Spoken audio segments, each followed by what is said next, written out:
Hello, I'm Evan Nolan, the president and co-founder of the United States Athletics Hall of Fame, here with another nominee for inaugural class.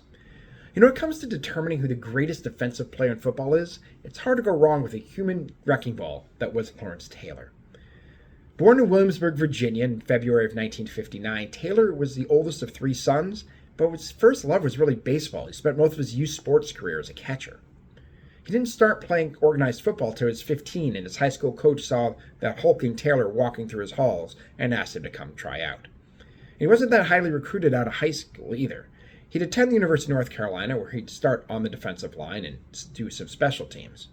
But when he was a junior, would be named a team captain and switch over to linebacker.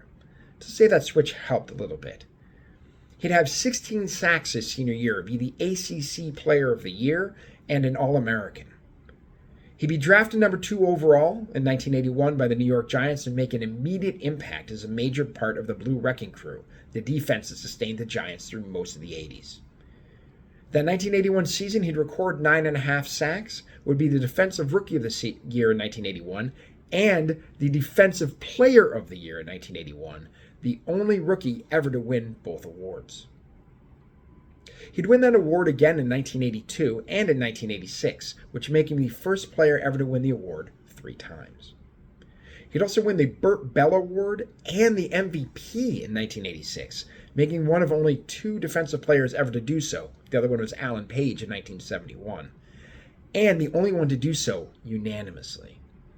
He'd have 20.5 sacks that season and would help the Giants do his first Super Bowl win over John Elway's Broncos.